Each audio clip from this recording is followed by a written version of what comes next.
I'm Troy. This is Laura. We're Baker Drinks. We have a Southwest Washington YouTube channel that does whiskey reviews and stuff like that.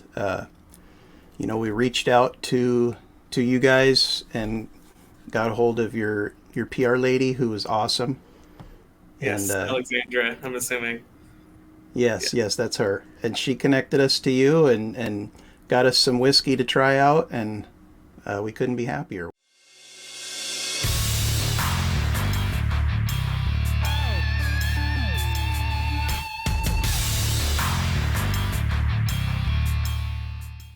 We're huge fans of Westward, by the way. Awesome. Um, That's good to hear. What's great is most of the people I work with, basically, we all started out as fans of Westward before we ended up working here. So, so what do you do at Westward? What's your job there? right. My name's Jonathan. I'm head of education and partnerships. Basically, all I do at this point is travel around and drink and talk whiskey with people.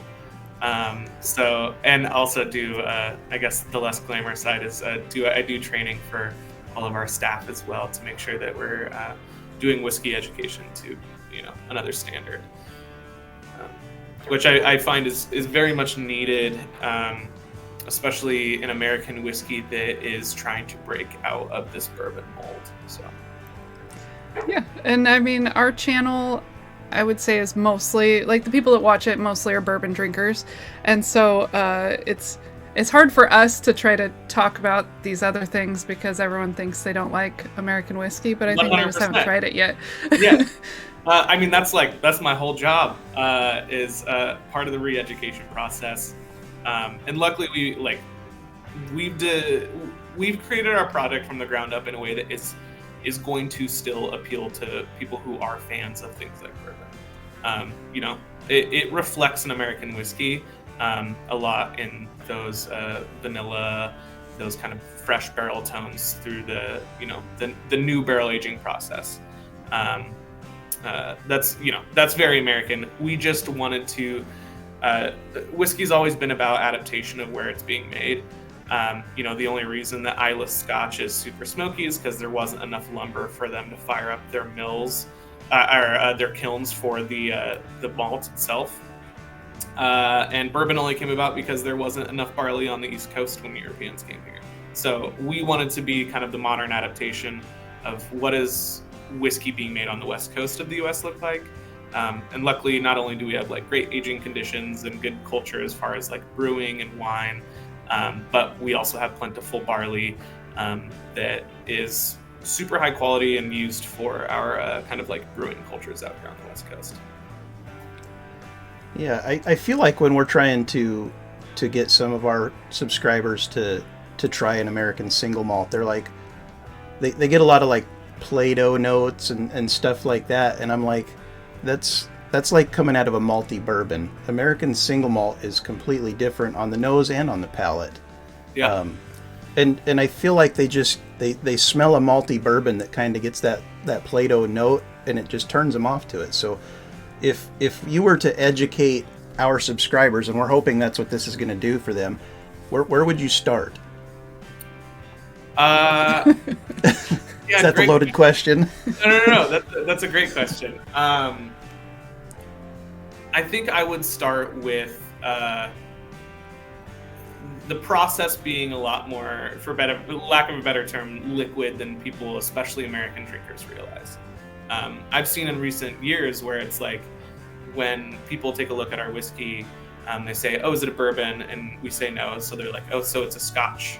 And we say no. And a lot of American drinkers, that's the end of the line for them. What you're talking about specifically, having that that bigger malty tone, especially for when we're using a single malt, when what we're looking for, rather than this big malty tone, which we still have those nice kind of cereal grains to it, but we do a different distillation method that kind of gives us a bigger body, a different brewing method that gives us more stone fruit and floral tones. That was our kind of mission, is that the best American whiskeys out there, what we see out of them is good barrel tone. And they're looking at it as 80% coming from barrels. So You're getting like good vanillas from lignin. You're getting good kind of like wood sugars and fresh barrel tones. Sometimes kind of like herbaceousness coming from that. But what we saw is like a lot of stuff lacking some of the stuff that's more high ester. So like stone fruit, floral, to balance out those same barrel tones that we're looking for as well. So I think what you're talking about is definitely present in American single malt. But one thing that is really cool about American single malt is that it's a very loose definition. It's basically allowing us to use one grain, and it's ensuring the fact that it's made from scratch in the same spot, which to me is actually an even more important definition. I think the whiskey industry has become very opaque and very anti-consumer. Not a lot of people know without looking for the signs, who aren't, really ingrained in the industry, that there's a lot of whiskey brands, but there are a whole lot less people who are actually making whiskey. And so, especially when it comes to like the sticker shock of being a luxury product, getting to inform people about like reaching a higher price point through investing in our process rather than the marketing of something. So there are American single malts out there who are basically replicating Scotch. There are American single malts out there that are just these malty versions of basically a bourbon stout like you're talking about. And then there's also some like us that are trying to create kind of like a brand new thing altogether. Yeah. Yeah, so we've also kind of noticed through tasting a lot of different American single malts around the country, it seems to have different flavors in different regions. And I don't know, Laura and I have kind of talked about it amongst ourselves, how like the Scotches have different Scotch regions. Yeah. I can see the U.S. evolving to something like that in the future, because like the Pacific Northwest, I feel has the edge on the rest of the country right now in American single malts with Westward, Westland, McCarthy's, those types of things. Yep. And then Colorado's good, Texas does some good stuff, but anything that's coming out of Legacy, I feel like they're trying to appeal more to bourbon drinkers, and they're not really embracing what an American single malt is. Well, I think some of that does stem from the fact that, looking at American single malt and the fact that it basically took us in the early 2000s to start pushing this like as a whiskey in and of itself, which is kind of wild because, whiskey has always started with barley. Barley is perfect for brewing and perfect for making whiskey out of. And so it kind of led me to investigate on why that is. Why did it take recent history to start making something that should be a no-brainer? And one of the things is that bourbon is super marketable to Americans, and it's also dirt cheap to make. So if something is easily marketable and corn is, 18 times cheaper than something like a barley, then why stop doing that? And that, especially for, like you said, the regions that are already really ingrained into the bourbon market, we see some of them diversifying their profile a little bit as American single malt kind of becomes more and more on the tip of everyone's tongue with it currently in the courts for designation. But I'm curious on how many of those is it going to be just like a diversification of their profile versus, a main product that they're making. Because now we're seeing people like, Jack has an American single malt coming out. Bullet just released their American single malt, which technically does not follow the standards of the American Single Malt Commission. So we are seeing luckily like a big boom of kind of a bunch of takes on it. And I'm kind of excited that while Westward, we kind of just look at ourselves as a premium American whiskey. We're not trying to tie ourselves down, to one thing or another. I think the easiest part of my job when, like you said, what's the first thing that you start with? Luckily, it's a little more difficult for me to do this over camera, but usually I just have people drink it, and it answers a lot of questions for them because if people are willing to drink it, they'll realize that like, oh, okay, well, actually, this is really stellar stuff. And that's what we've seen outside of the domestic market is, the rest of the world is used to regional single malts being a thing, whether it be through Japan and Taiwan, India. And so there are entire markets that will just basically be like, oh, how does it taste? And luckily Westward is not lacking in that department.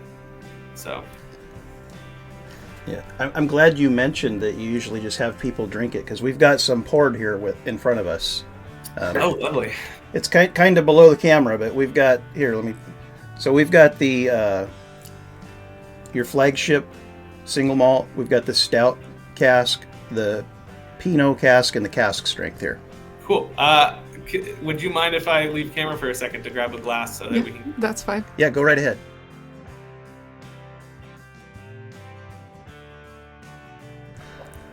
Yeah, I'm pretty excited about this because actually the how we got introduced to Westward is we just wanted to go to a distillery and check one out, and you guys were like the closest, so we went down to Westward, never tried anything, and did a tour and tried everything and joined the club, and so that's pretty much all we had before reaching out to you was all the club bottles we've had for the past year and a half or something, and do you remember so what was your club release?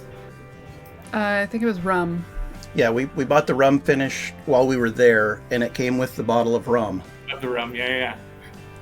That was super cool. That is probably my favorite part about being at a distillery that is from scratch as well, is that we can tweak any little part of the process and kind of try and understand. It also gives us really good perspective on what's giving Westward its actual flavor, because the more that we tweak and understand on like, oh, when we switch out this yeast, it creates a completely different flavor, the more we actually understand about like what it takes and why it takes what it does to make like our flagship Westward. So is Westward available all throughout the U.S. or in a lot of markets?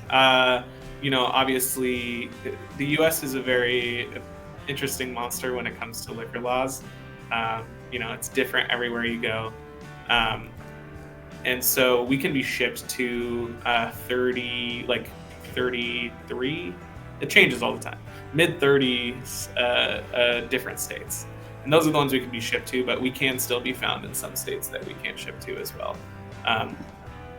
And that totally it depends on places that want to bring us in, and we definitely see more movement in places like California and Texas and Florida, but it is cool to kind of travel around and get to see Westward out in the wild in a different way, to give me perspective as well. I actually was I was basically a year ago this week, I was in Scotland, and we haven't made our Scottish debut, but I was going through the Highlands, and I was in a town called Inverness. Have you guys ever been to Scotland before? Never been. It's really cool. You should, especially for like us whiskey folk, it's definitely a pilgrimage. And we went to a decently well-known whiskey tasting room called the Malt Room, which is this small bar, but really knows its stuff. And it was funny, I was wearing this vest, actually, which says Westward. It does not say whiskey anywhere, though. And so I walked in, and the person running bar was like, "You," and he was like, "I get all of your club illegally shipped to me here in Scotland." And I was like, "Oh man, I can't even get away from work in countries that aren't supposed to have Westward." That's amazing. Yeah. That's super cool. Yeah. So we're definitely kind of expanding scope constantly. And especially not that we're completely tied to the idea of American single malt, but for a long time we've been one of the defining faces. So as the world is kind of approaching a new designation, we luckily get to be one of the first bottles they reach for, and hopefully get to be a good kind of a good definition of what the potential of a designation like that could be. Super cool. So, should we cheers? Yes, we Yes. should. Cheers, guys. Cheers. Cheers. I should. It's fantastic. It is. It always surprises me just how much flavor is in that sip, and how it evolves. Like, We're definitely just right. We're definitely going for something that is layered, is nuanced. You guys got to see a little glimpse into this because you've taken our tour, but I'd definitely like to say it while on video, which is one of the ways in which we wanted to approach something that's going to be multi-layered, multifaceted. We'd like to think is very simple, but there's not a lot of distilleries doing it, which is a lot of attention paid to our brewing side of our process, which is easy for us to say, as Westward was founded by Oregon brewers, but the simple, it's tied to simple because it's when you're making a high-end meal, you're not using really low quality ingredients to make a high-end meal. We want to believe that investment in the ingredients and on the front of our process makes a lot of difference in the back end. So even the most expensive whiskeys in the world, you don't usually see a lot of attention paid to, the brewing side of its process. But what is really cool, and something that I touched on earlier, is that because we have hands in every part of the process, we can see the differences that it's making. The club stuff is really great, and we see a lot of experimentation around the whiskey world when it comes to, different barrels, different finishes, and there's a lot of cool expression in that. And for us, as well as the malt, we are a single malt until we're not, is what I like to say. When we like to do experimentation, we did our most recent one was the 12% malted rye, or our Vienna malt. But to me, where the most interesting things are, because I learn the most every time, is in our yeast projects, because the only thing that we're tweaking is what yeast we're using in our fermentation. And to see how fundamentally it changes our flavor profile, it blows my mind that that we're still early days in distilleries ever paying attention to the yeast that they're using. It's not just about efficiency anymore. Well, yeah, obviously you guys aren't about just efficiency, because you use mostly a yeast that's much slower, correct? Yes. So we do a low and slow fermentation style. So we use a Chico strain brewer's yeast. So it's a pale ale yeast. It's pretty much industry standard as far as pale ale all around. So we actually work with local breweries, for the sourcing of that yeast. But what Chico strain is known for, and why we picked it, is it's known for big citrusy flavor, big floral component. And so we're not developing these off tones that you'd get in most, in most mashes, because distillers yeast puts off a lot of kind of salty tones, a little turpentine-y. Because we didn't develop those, it also does get to inform our distillation in that we had a completely custom still designed for us by Vendome that is super low reflux, which is basically meaning that it is filtering less because we want to filter less. We don't have things that we want to filter out because we didn't develop them by doing a quick ferment. And what that means is that not only is it preserving some of the things we've developed, but it results in a very kind of like big oily texture as well, which definitely helps that nuance, and also helps us at a higher heat as well, because most of what we do is between 90 and 125 proof. So having that big body definitely results in a very nuanced whiskey. Yeah, I remember when we were doing the tour, we tasted the beer wash, and I believe the tour guide said it was the equivalent of like a Sierra Nevada Pale Ale. Mm-hmm. And honestly, we both were like, man, you could just bottle this and sell it on the craft beer scene. Yeah. It's that good. And luckily, because I'm based out of here, I get to drink a decent amount of it. and we've done some cool stuff with it. But one of the questions that we get as well is like people being like, "Oh wow, this is really cool." And I really get to. My favorite part probably about being a whiskey educator is the informing of that part of the process, and it's because like there are people who have been in love with whiskey for decades who were just neglected to be taught the fact that to have whiskey you first must have beer. Which I don't ever blame anyone for not knowing. Like the same way that, you know, like a brandy is distilled wine, which is then aged, whiskey is distilled beer, which is then aged. But people have been not teaching that fact, mainly because the next question is like, oh, how is the beer that you're making? And usually the answer to that is not very good. Which I also don't want to disparage other distilleries. It's a very different approach. Like I said, a lot of distilleries very much focus on barrel, thinking, you know, 80% of flavor comes from barrel. Whereas we want to think a lot more on the front end, 50-50, if not even more, towards the front end for us. You know, we want those same barrel tones that, you know, us as American whiskey drinkers love. But we also wanted something a little different, a little more full-fledged on its own, if that makes any sense. Yeah, and I think the proof is in the pudding. These whiskeys are pretty stellar. Yeah, I'm partial myself. A question we normally get to once people do try that wash, which the only thing that keeps it from being, you know, full-fledged beer is the fact that, you know, it's not hopped, especially for it being a pale ale. And it also we don't have any added carbonation. Of course, there's a little bit of natural carbonation that comes from the fermentation process. And so a question we get a lot is like, oh, do you ever plan on like releasing the beer?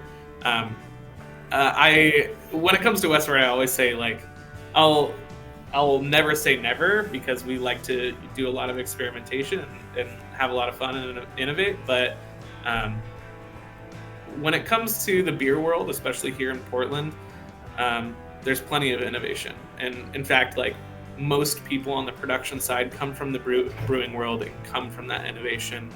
And we see that beer is in good hands. Whereas we definitely felt called to be innovative on a side that just, you know, it needs more innovators out there. So do you know what the motivation was for them to start Westward?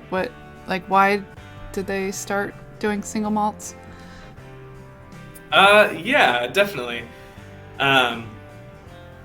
Yeah, so we started, actually this year we're celebrating our 20-year anniversary for our distillery, which as far as artisanal distilling goes is pretty old guard.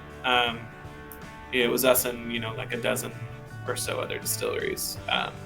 Where now, you know, it's thousands. So luckily we got to kind of set a really good groundwork for ourselves. We did originally kind of take an older school method of being a whiskey distillery, which is, you know, is a colloquial term, vodka keeps the lights on. We made a lot of clear spirits in the meantime, with the intention of making our whiskey. And originally, you know, it was an experimentation of understanding what our whiskey looks like. Westward has evolved tremendously in 20 years. And I think we kind of, one of the things that I mentioned at the beginning of this conversation is that we ended up wanting to make something that was not only super high quality, but really spoke to where we're making it. We're seeing finally a really cool push in the whiskey industry that we're lovingly calling a sense of place. But we don't have to mince words. It's terroir. And if you're not familiar with that term, it's in the French world, you know, in the wine world, it's about where you're making your liquid makes a difference, whether that be through influence of culture, you know, the actual climate of where you're making it, or the available ingredients. And so looking at whiskey history, you can see how much, even more so than wine in a lot of ways, where you make your whiskey makes a difference. And it's like you said, American single malts already have this regionality that comes a lot of the time from because we're doing something that is already going to be more of a luxury or premium product. Usually we're looking at stuff that is going to be hyper local, as well as like really high quality of kind of where we are making things. So for us, we're using all Pacific Northwest grain, as well as our nod to the brewing culture here of the West Coast, through not only our history but through our brewing side. So Westward kind of organically came to be as our answer to what is the best version of a whiskey being made in Portland look like. Yeah.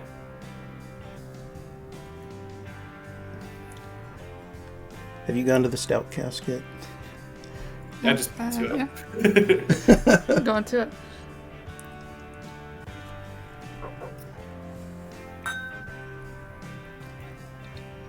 Well, that definitely brings out a lot of chocolate. It's A lot of chocolate. crazy chocolate, crazy coffee tones. So do you guys partner with this specific brewery for the stout, or? A lot of specific brewers. We partner with around 40 brewers throughout Oregon, but some more prolific than others, or at least more. You go through more barrels. So Fort George is a really great partner of ours and is very much known for their stouts. Deschutes is a massive brewery out of Oregon that we've partnered with. Breakside, Migration. Basically, as long as someone is willing to send back the barrel, if we give it to them for free, we'll lend it on out. Whether it joins being a part of this release or not, which it's been surprisingly consistent. Okay. Yeah, that sounds like a good partnership. You get something out of it, and they get the barrel, and it sounds good. And another way in which we're really between that and the next one, which we're going to be trying, it's very much a product of where we're making it, and also it is a way in which us who are using fresh barrels every time do get a little bit of life out of those barrels. It'd be a shame to have a completely new barrel that goes to waste afterwards. So getting to lend it out to our fellow brewing friends becomes a nice part of the process. So we found out recently doing one of these discussions with a different distillery in Washington. In Washington State, by law, they have to source at least 51% of their grains from within Washington State. Now, does Oregon have a similar law like that? I know you guys do all locally sourced stuff. Is that a choice, or was that a regulation? This was a choice, to the extent where I don't know if we have a similar regulation. I would say with some certainty that I do not believe so. Okay. That I don't think that is a requirement, and I actually find it kind of surprising that Washington does that, especially with how competitive grain can be. Because if it was up to us, we'd only be using Oregon grain, but it's a very competitive world out there, so we use pretty much anyone in the Pacific Northwest as sourced through Great Western. So yeah, you guys are close enough to the border with Washington. It should count, right? It's just a locally sourced, right? Yeah, it does count. That's how we look at it. We try and source locally as much as possible, except barrels, which I can get into that whole thing. Yeah. So where do you guys get your barrels? We have them coming to us from out of the Ozarks, which has been involved in the barrel making for the bourbon industry for as long as bourbon's really been around. So the renewability there is also it is very great.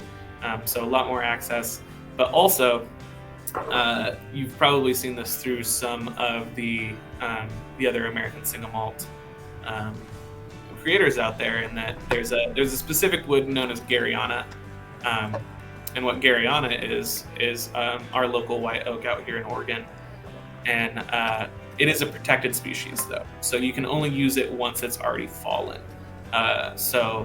It becomes a lot more of a sustainability issue if that is something that you're going to focus on being, always a part of what you're making. And I also don't know if you've had Garyana before, but it's a very, very strong flavor.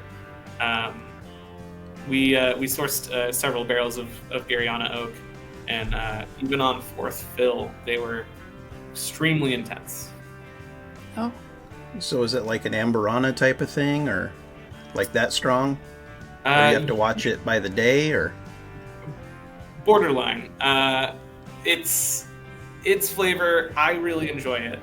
The defense on what we did, so we ended up doing a project for our club, which we called our Element series, which focuses on these very hyper local things that we do. So we used a local malt that was designed here in Oregon called Full Pint. We will age in different areas. We will use Garyana, so a locally sourced, locally created barrel. But the Garyana on its own was very. I got a lot of like solventy, kind of like petrichor off of it. A lot of concrete tones. Okay. Which I genuinely liked it. But these days I feel like maybe I'm a little too far gone, and I'm just after things that are interesting. Interesting. I mean, we kind of do the same thing a lot of times, where we, gravitate to the more unusual type pours. We like things in the fringe. Yeah, absolutely.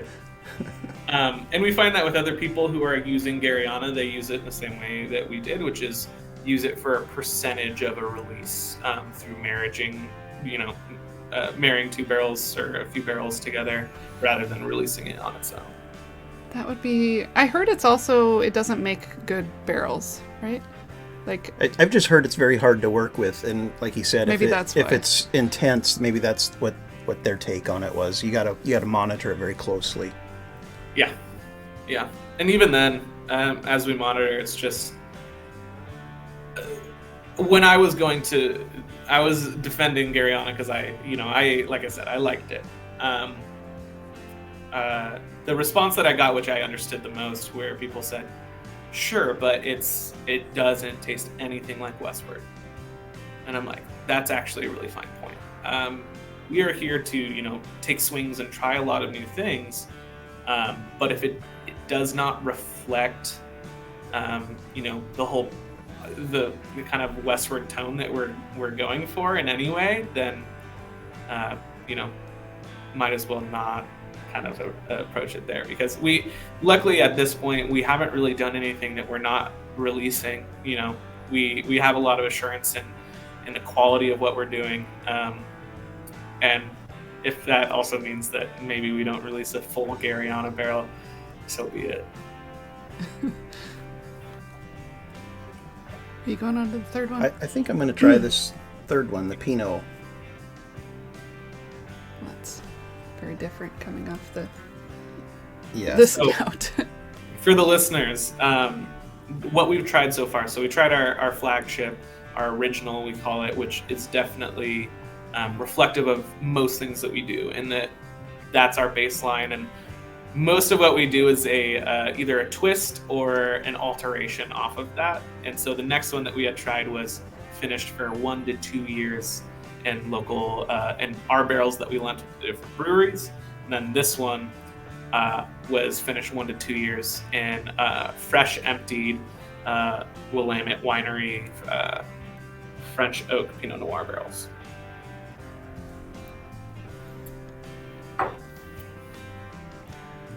Where has this one been all my life?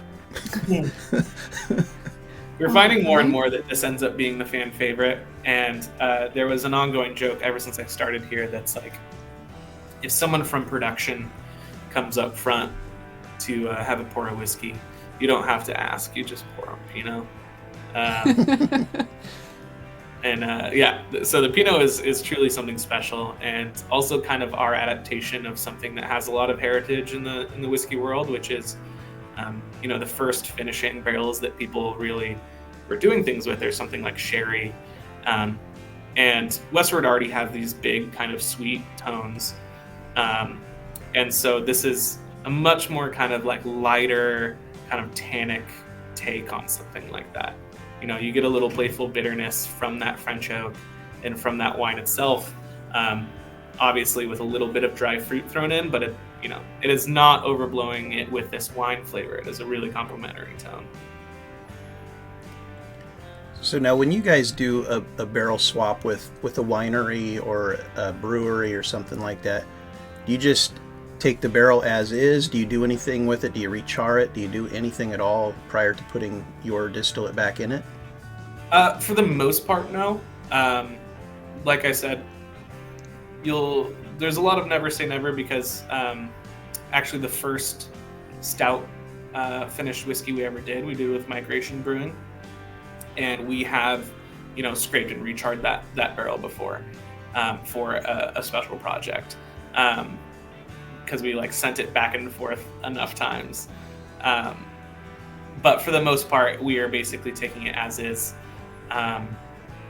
That can be really interesting when it comes to the wine barrel side of things as well, because people treat their wine barrels very differently, use them very differently. And the way I like to talk about Pinot Noir, which is of course like the big wine out here in Oregon. I used to be a winemaker up in Washington, actually. So I had to get very used to Pinot Noir. And the way that I describe it is Pinot Noir can be the best wine you have ever tasted. And it can also be the worst wine you have ever tasted. And so it can be very much up to the maker. So it is very fascinating working with as many wineries as we do. Luckily, at this point, we have fantastic partners that we work with that are making sure we're in good hands as far as the barrels that we're getting. But one thing that is really unique is that because we have the proximity to the wine valley that we do, the saturation of the barrels is something that is super important to the flavor that we're getting here. Because basically as soon as this is emptied, our whiskey's going into it.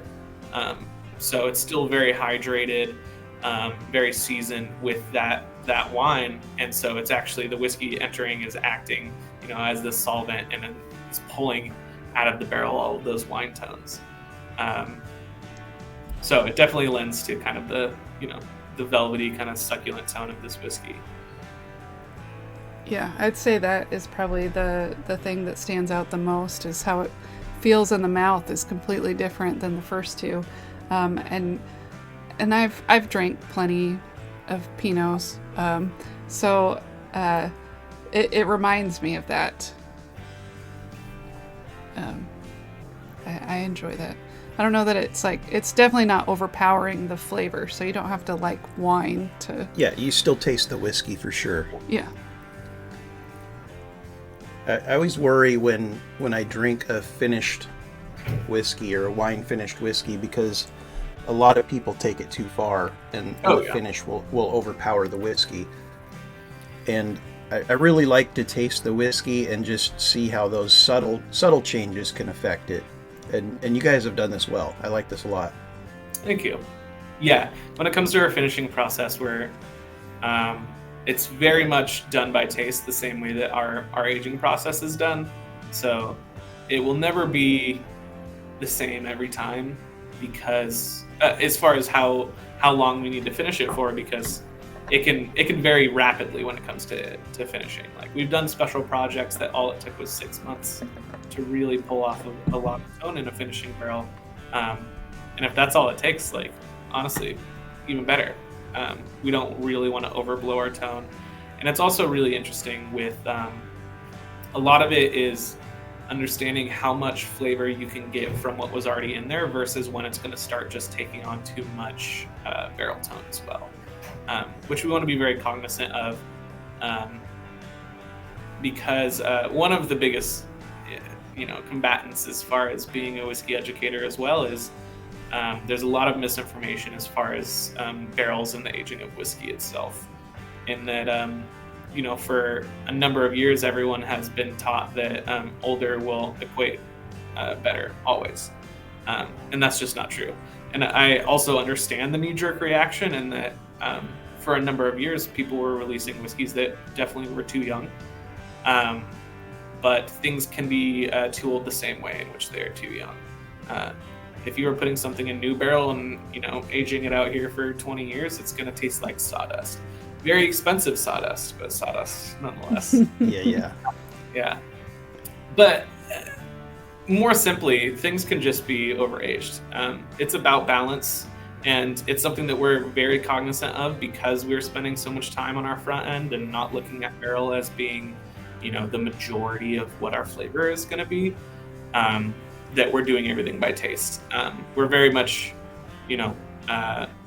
champions for non-age statement whiskey, as long as people are, being very cognizant of not releasing something as before it's ready.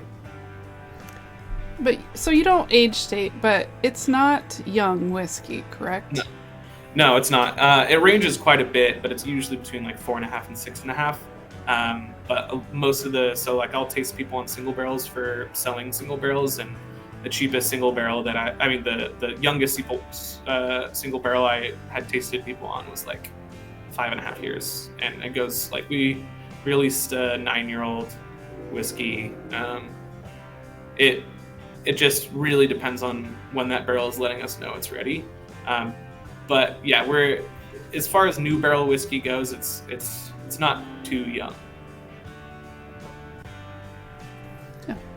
Yeah, and then the stout and the Pinot are an additional 2 years on top of that, you said? 1 to 2 years. Yeah. So we'll stick in usually whiskey that is just about ready already, and then stick it in for that finishing process. Gotcha. So are you ready for the cask strength? Might as well. Yes, 125 proof. And this is kind of our most lauded at this point, with getting on the map of a lot of people because of Whiskey Advocate naming this as the 5th best whiskey out of all categories for for 2022. That's pretty exciting thing to be named.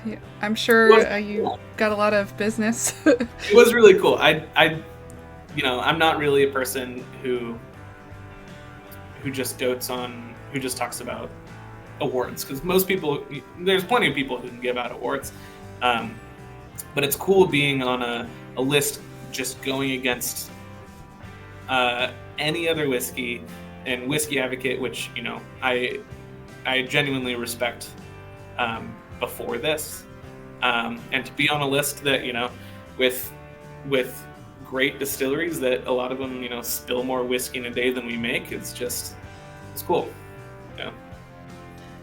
Yeah, that's a huge accolade. And it's the one other whiskey YouTube channels, that's usually the one we see if they mention Westward, is the cask strength. Yeah, it's cool when other whiskey tube channels are reviewing or talking about your stuff. It's usually like on a list video. They called it the geometric bottle. It's definitely a unique bottle. Yeah, it's definitely unique. It is definitely a unique bottle. We had it custom made for us. Makes for a very custom bottling line as well. But we actually had this designed to be kind of a reflection of the mountain range that we have here, which is why it's a little asymmetrical. Oh, okay. Gotcha. Little cool piece of trivia there. Yeah.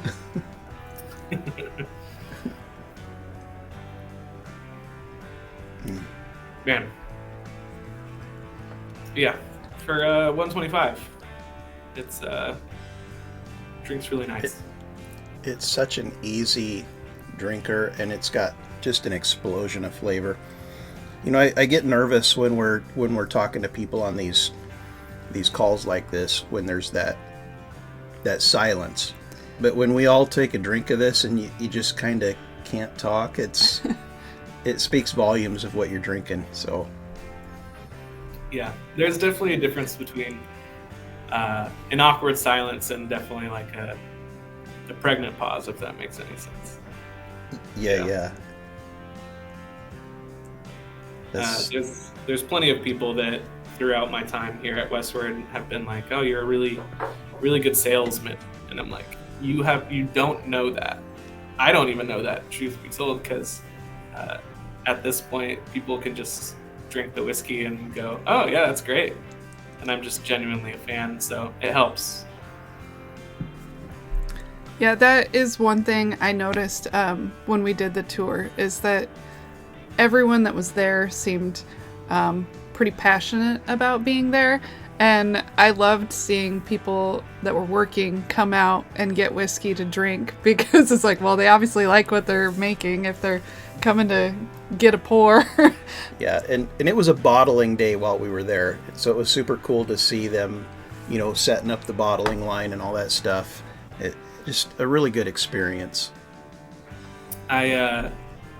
It's been really cool because I've done a number of years in the industry, and it's a very romanticized industry. In that a lot of people want to be in the process. They want to see that, get their hands on the making of something, and have that kind of pride moment. And sadly, what that also means is that a lot of people can, work for very cheap because this is something they want to do. And I'm extremely happy to, and prideful to be at a place that takes care of its people the way that Westward does. It's a really refreshing thing for the beverage industry to, have a distillery that wants to kind of retain people and kind of what they bring to the whiskey itself. So we're kind of getting long-winded here. I don't want to keep you too much longer. Is there any upcoming projects or collaborations that you can talk about on the record? Yeah, so obviously we're next week about to release our next club release, which is going to be our cuvee finish. We saw a lot of demand for something that is higher proof as well, and having such a kind of like jammy, robust whiskey really lent to it. But one thing that is really exciting, which is yet to be announced, which I'll let you guys know about, is going to be Westward's Bottled and Bond release, which it's really cool to kind of lend. Westward is very much on the forefront of whiskey innovation, but it is still really cool to kind of have a version of Westward that is going to be tipping our hat to this great tradition, and especially American whiskeys. This Bottled and Bond is a really cool practice that has been throughout our industry. So I'm excited for Westward kind of tipping our hat to that as well. I won't tell you what it's going to look like because it'll look a little different than our main releases. But I'm excited to have a Westward Bottle and Bond finally.